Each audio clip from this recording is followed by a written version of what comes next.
अस्सलाम वालेकुम दोस्तों। आज मैं आपसे टी प्लांट की दो वैरायटीज़ शेयर कर रही हूँ और आप देख रहे हैं कि इन दोनों प्लांट्स का नाम, ये दोनों टी प्लांट्स ही हैं और इनकी जो कदर मुश्तरक है वो इनकी खूबसूरती है। और ये बहुत ईज़िली ग्रो हो जाते हैं और कुछ ख़ास केयर इनके लिए नहीं करनी पड़ती। थोड़ी बहुत चीज़ें हैं जिनका आपने ख़्याल रखना होता है। अब ये जो प्लांट है इसमें मैंने कुछ 2-3 प्लांट इकट्ठे लगाए थे और वो फिर इसमें से मैंने निकाल दिए और उनको अलहदा लगा दिया। तो ये प्लांट जो है टी प्लांट थोड़ा पीछे करके मैंने लगाया हुआ था। इसको मैंने अब अकेले को ग्रो करना है तो इसको मैं सेंटर में लगा रही हूँ, क्योंकि एक साइड पे इस तरह ये लगा हुआ खूबसूरत नहीं लगता। टी प्लांट जो है उसकी स्टेम जब लंबी हो जाए तो आप उसको कट करके बहुत आसानी से उसकी प्रोपेगेशन कर सकते हैं। लेकिन ये है कि मैं अभी इसको प्रोपेगेट नहीं कर रही, तो मैं थोड़ा सा मिट्टी जो है नीचे से हटाऊंगी और प्लांट को नीचे से ग्रो करूंगी। नीचे इसको कर दूंगी थोड़ी सी इसकी स्टेम को, क्योंकि स्टेम इसकी पतली होती है और टूट भी सकती है। तो मिट्टी मैंने निकाल ली और अब जो है मैं इसमें लगाऊंगी। ये देखें इसकी स्टेम कितनी लंबी है, इससे हम कट करके लगाएं तो बड़ी आसानी से इसकी जो है ग्रोथ शुरू हो जाएगी। इसको पानी में भी ग्रो करके लगा सकते हैं और स्टेम कटिंग जो है उसको आप, जिसकी जो स्टेम है उसको आप सॉइल में लगा के तो ग्रो करते ही हैं। इसमें जो है मैं कुछ काव डंग भी ऐड कर रही हूँ और क्योंकि अब इसको थोड़ा सा खुराक की ज़रूरत है।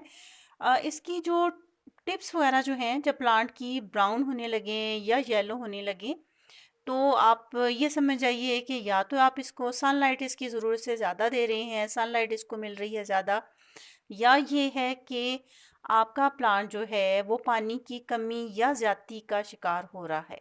इन दोनों सूरतों में पानी की कमी या ज़्यादती, ओवर वाटर प्लांट हो या अंडर वाटर प्लांट हो, तो इसकी टिप्स जो हैं वो ख़राब होने लगती हैं। तो उससे बचने के लिए आपने ख्याल रखना है कि पानी इसको देखभाल के देना है। जब इसकी सॉइल आपको ड्राई महसूस हो तो आप इसको उस वक़्त पानी दें। बहुत ज़्यादा पानी, जैसा कि आप सबको पता है, किसी भी प्लांट के लिए नुकसानदेह होता है। बहुत ज़्यादा इसमें मैं मिट्टी नहीं डाल रही हूँ, क्योंकि आगे गर्मियाँ शुरू होने वाली हैं और पानी जो है तो इसको पानी थोड़ा-सा ज़्यादा दिया जाएगा। और पानी के ज़्यादा या कम देने का ये मतलब नहीं होता कि हम ज़्यादा पानी दे रहे हैं तो इसमें पानी डाले जाएँ, सुबह शाम इसको पानी दें। और कम पानी देने का ये मतलब नहीं होता कि हम इसको 1 कप, 1 गिलास इस तरह पानी दे दें। पानी देने का सही तरीका ये है कि पानी दें तो नीचे बॉटम होल से पानी निकलने लगे। पानी पूरा नीचे तक जाना चाहिए ताकि तमाम रूट्स को अच्छे से पानी मिले।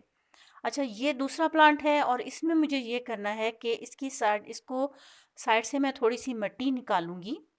और उसके बाद मैंने ये करना है कि इसमें मैंने खाद डालनी है और मैं ऑर्गेनिक फर्टिलाइज़र यूज़ कर रही हूँ, काव डंग है। तो हम ये करेंगे कि पहले थोड़ी मिट्टी निकाल ली और अब इसमें मैं थोड़ा सा काव डंग जो है वो ऐड कर दूंगी। और उसके बाद एक लेयर जो है मैं दोबारा मिट्टी की या सॉइल की लगा दूंगी। बालू मिट्टी जो है मैं यूज़ करती हूँ।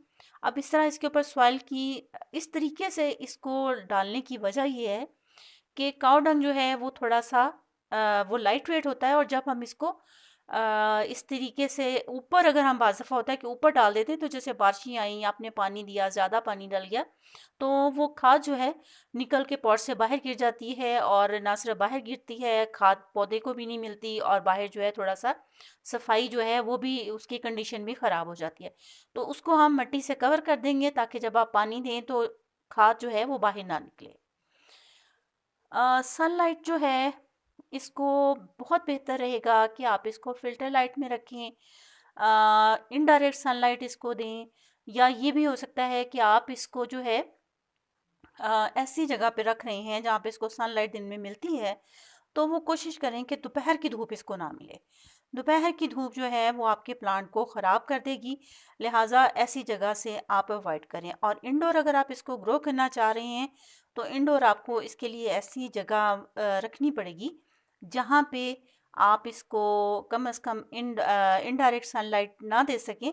तो कम से कम इसको आप ब्राइट जगह पे ज़रूर रखें। लेकिन उस सूरत में आपने ये करना है कि इसको जो है आप हफ्ते में 1 दफ़ा बाहर ज़रूर रखें और इसके लीफ जो हैं उनको जो है हल्का-सा साफ़ आप अगर करते रहें, पानी से इसको हल्का-सा शावर भी करते रहें। सुबह के टाइम पे ये अमल करें ताकि आपके प्लांट जो है के लीफ जो हैं वो फ्रेश और खूबसूरत नज़र आते रहें।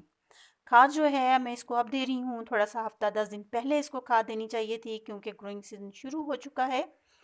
अ, मैं प्रोपेगेशन भी मैंने आपको बता दिया कि आप इसकी कटिंग से कर सकते हैं और पानी में भी कर सकते हैं और सॉइल में लगा के तो ग्रो होता ही है। आप अगर इस बारे में कुछ और भी पूछना चाह रहे हैं तो आप कमेंट के ज़रिए पूछ सकते हैं, मुझे आपको जवाब देके खुशी होगी। मेरे पास इस प्लांट के साथ कोई ख़ास मसला कभी नहीं हुआ पेस्ट वगैरह का, तो अगर आपके साथ कुछ मसला है तो ज़रूर बताइएगा, मैं कोशिश करूँगी कि आपकी हेल्प कर सकूँ। ये मेरी वीडियो आज की थी टी प्लांट के बारे में और उम्मीद है अच्छी लगी होगी अपनी तरफ से। तो मैंने जो बातें मुझे मेरे इल्म में थी आपको बता दी हैं। अगर कुछ और आप जानना चाहते हैं तो वो भी मैं आपसे कमेंट के ज़रिए आपको जवाब देके बता सकती हूँ। उम्मीद है आपको आज की वीडियो अच्छी लगी होगी। अगर आपने मेरे चैनल को सब्सक्राइब नहीं किया और तो ज़रूर कीजिए और वीडियो अच्छी लगी है तो लाइक भी ज़रूर कीजिए। मुझे आपकी हौसला अफ़ज़ाई से बहुत खुशी होगी। अल्लाह हाफ़िज़।